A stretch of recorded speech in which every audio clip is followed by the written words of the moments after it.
आरक्षणाचा संघर्ष पुन्हा पेटला आहे। सरकारने 2 सप्टेंबरला काढलेल्या जीआरमुळे थेट मराठा समाजाला कुणबी दाखवून ओबीसीत घालण्याचा आरोप आहे आणि यालाच ओबीसी मुक्ती मोर्चाने थेट उच्च न्यायालयात आव्हान दिलं आहे। नागपूर प्रेस क्लबमध्ये घेण्यात आलेल्या पत्रकार परिषदेत याचा मोठा भांडाफोड करण्यात आला। 10 ऑक्टोबर रोजी मुंबई उच्च न्यायालयाच्या नागपूर खंडपीठात या जीआर विरोधात याचिका दाखल करण्यात आली। ओबीसी मुक्ती मोर्चाचे प्रदेशाध्यक्ष नितीन चौधरी यांनी पत्रकार परिषदेत सरकारवर गंभीर आरोप केले। त्यांच्या मते 2021 ला सर्वोच्च न्यायालयाने मराठा समाजाचा स्वतंत्र आरक्षण कायदा रद्द केला।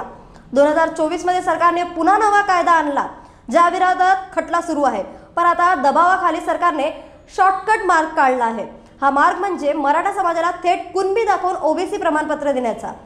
ओबीसी मुक्ती मोर्चाने गावोगावी जाऊन या जीआरचा भांडाफोड करण्याचा निर्णय घेतला आहे, तर दुसरीकडे मराठा समाजालाही आरक्षण मिळण्यासाठी हीच लढाई जगमरण्याची ठरणार आहे।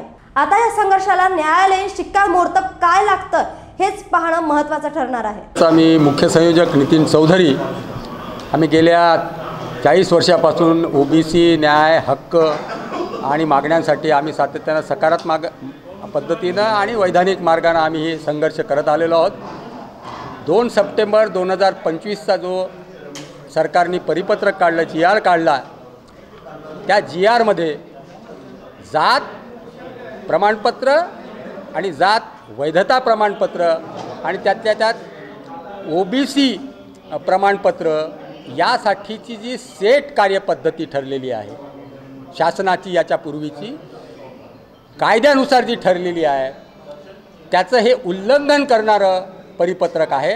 आणि हे उल्लंघन करणारं परिपत्रक आहे, याचा परिणाम असा होणार आहे की जो समाज, ज्या समाजाला सातत्यानं माननीय उच्च न्यायालयाने आणि सर्वोच्च न्यायालयाने आरक्षणाचे जे काही त्या संबंधानं कायदे काढलेले आहेत त्याच्यामध्ये त्यांनी ठरवलेलं आहे की अपात्र आहेत।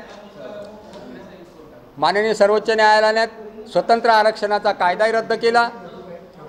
हे सगळं असताना त्या समाजाचे व्यक्तीस कुणबी, मराठा कुणबीच्या माध्यमातून ओबीसी करण्याची जी प्रक्रिया आहे, आमचं म्हणणं आहे ती अवैध आहे, शॉर्टकट मार्ग आहे।